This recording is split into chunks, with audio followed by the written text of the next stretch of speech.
Hallo und herzlich willkommen auf Epic. Manchmal muss das teure Equipment ein bisschen besser geschützt werden, als es mit einem normalen Rucksack möglich wäre. Deswegen haben wir für euch heute von Hazard4 den Pillbox.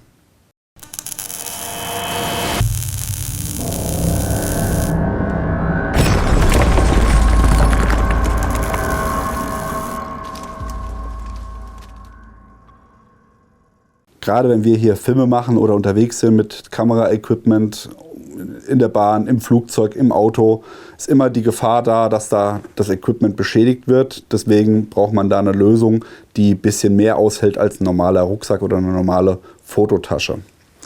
Der Pillbox-Rucksack von Hazard4 ist genau dafür konzipiert, nämlich ein Hartschalenkoffer, aber kein vollständiger Hartschalenkoffer, wie man das jetzt vom Reisegepäck kennt, der überhaupt nicht nachgibt, sondern hier ist einfach ein Polyurethan, was leicht flexibel ist, auch leicht dehnbar. Das heißt, man kann auch ein bisschen überdehnen im Zweifelsfall, aber trotzdem genügend Schutz gibt, um eure Ausrüstung entsprechend zu schützen. Der Pillbox-Rucksack wiegt leer 2,2 Kilo. Wir haben 50 cm in der Höhe, 31 cm in der Breite und in der Tiefe habt ihr ungefähr 19,5 cm, wobei das eigentliche Hauptfach, in dem sich dann das teure Equipment befinden kann, ca. 9,5 cm hat. Ihr habt es hier vorne vielleicht schon gesehen.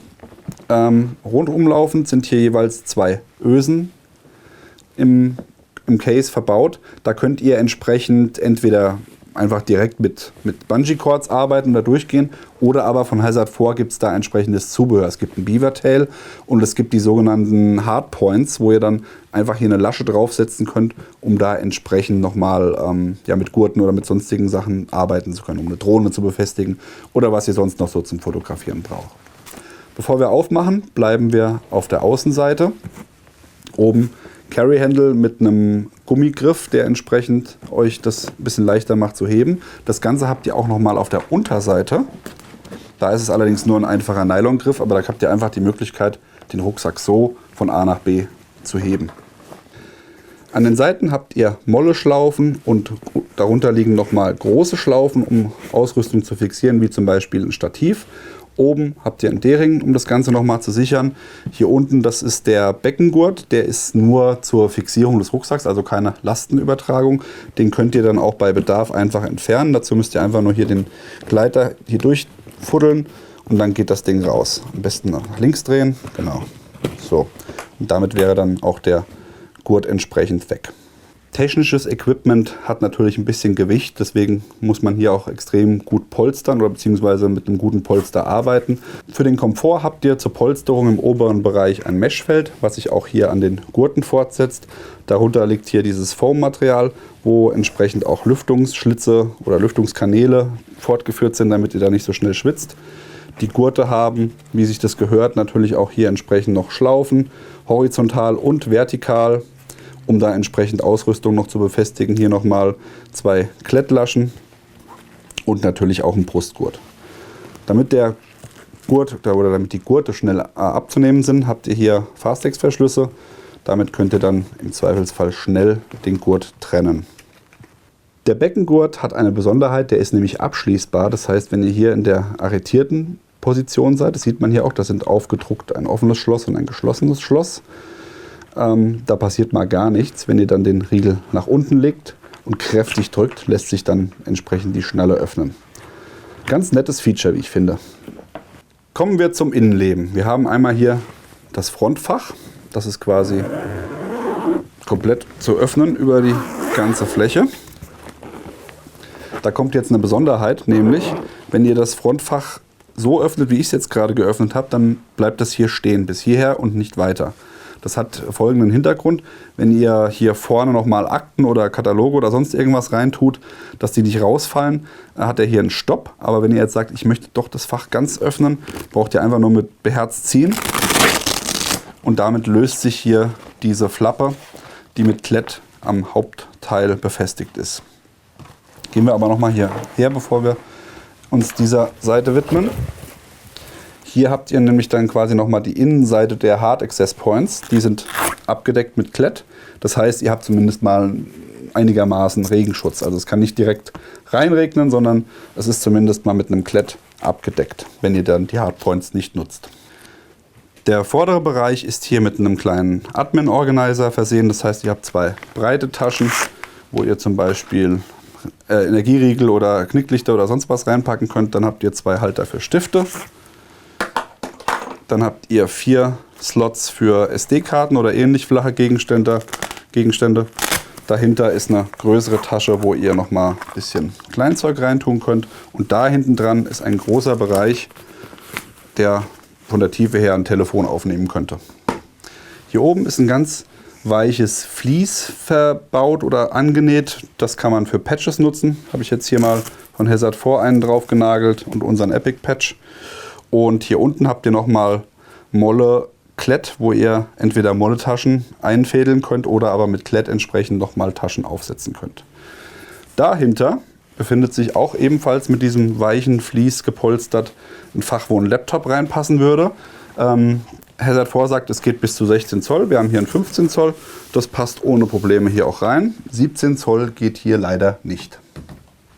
Ein weiteres Laptop-Fach habt ihr auf der Rückenseite des Rucksacks. Das ist auch nochmal zusätzlich hier mit 2 Fastex-Verschlüssen gesichert, damit es nicht einfach aufgehen kann. Stichwort Sicherung.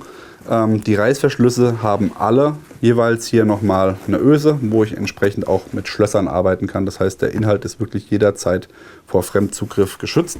Und aufgrund des harten Cases ist es hier auch nicht so einfach, mit dem Messer es einfach aufzuschneiden und das teure Equipment da rauszuholen. So, hier habt ihr vielleicht gesehen an den Ecken, die sind leicht ausgebeult, weil ich habe hier tatsächlich ein 17 Zoll Notebook reinbekommen. Hersteller sagt, wie gesagt, 16 Zoll auch für dieses Fach ist nicht zu empfehlen, hier darüber hinaus zu gehen. Aber dadurch, dass der Rucksack ja ein bisschen flexibel ist, passt hier auch in dieses Fach ein 17 Zoll Notebook hinein. Wäre möglich. Innen- oder Rückenseite wieder hier mit dem feinen Vlies und hier habt ihr ein samtartiges, weiches, was schön ist. Ich mag das. Ja, Polster nochmal entsprechend. Im oberen Bereich habt ihr nochmal eine Aufhängung, wo ihr entsprechend Inserts, die man hängen kann, anbringen kann. Das wäre dann auch der Zugang zum Hauptfach hier entsprechend. Technik, Kameras, nee, das mache ich nicht. Da holen wir vor die Kamera lieber jemand, der sich damit auskennt, nämlich den Mann hinter der Kamera, und zwar den Stefan. Ja, das Ganze ist eigentlich ein Kamerarucksack, aber nicht im herkömmlichen Sinne, dass ich meine Kamera fertig gepackt in dem Rucksack habe, rausnehmen kann und sofort loslegen. Ich würde es eher als Transportrucksack, als sicheren Transportrucksack für meine Kamera ansehen. Schauen wir einfach mal rein, was wir hier alles drin haben. Und da passt schon amtlich was rein. Wir haben hier eigentlich alles, was ich brauche, um arbeiten zu können. Vollformat, DSLR, ein größeres Objektiv, hier 70-300, 14 mm, ein kleines Stativ, hier ein kleines Filterset, meine Batterien, meine Akkus natürlich. Hier habe ich noch so eine Möglichkeit, zum Beispiel hier Reinigungszeug unterzubringen und natürlich noch Kleinkram. Der Koffer kommt im Prinzip mit 3 diesen großen Horizontalteilern und mit 2 diesen mittleren und 2 diesen kleinen Dividern. Damit kann ich eigentlich wunderbar einpacken.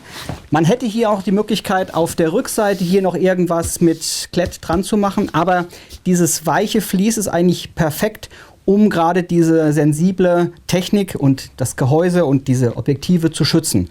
Das heißt, wenn ich das hier so eingebaut habe, Zentimeter 9 hatte, glaube ich, der Martin gesagt, von der Höhe.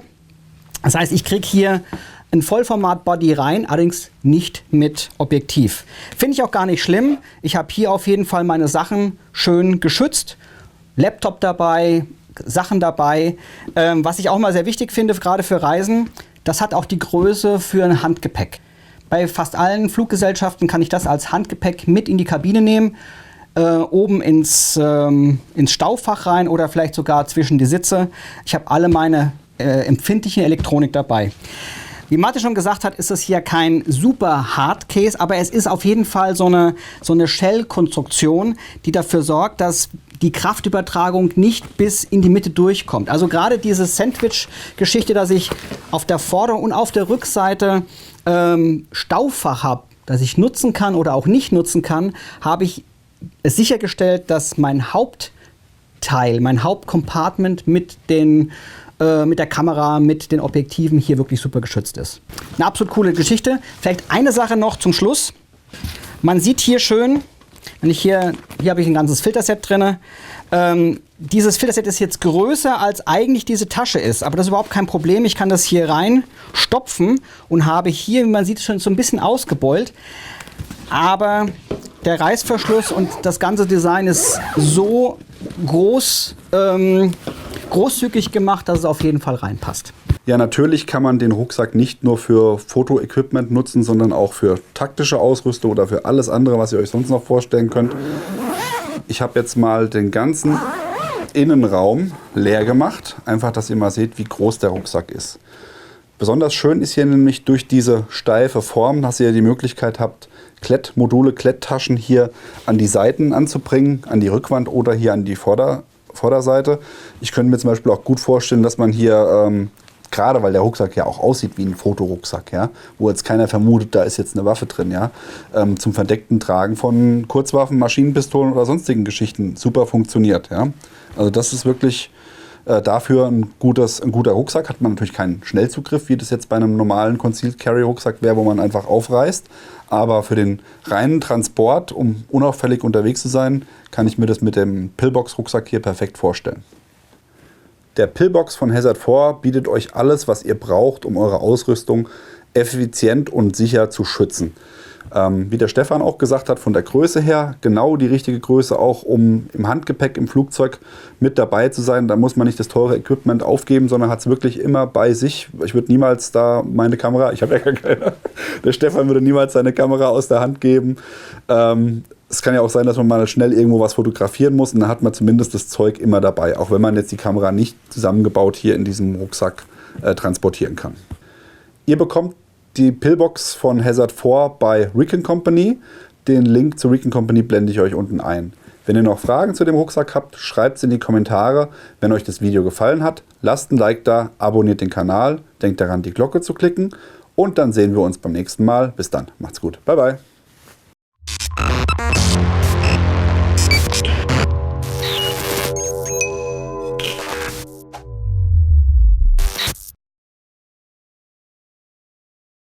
Nach innen übertragen. Also okay, dann sage ich es nochmal anders. Genau. Also so habe ich es jetzt einfach verstanden. Ja. Jetzt hängt hier mein Kabel drin, das kann ja wohl nicht sein. Alter, einmal mit Profis arbeiten. Hier ist die Klappe. Stefan, die zweite. Das wollte er schon immer mal machen. Ja. Genau. Sendelbeck hinter der Kamera, sensationell. Warte und bitte.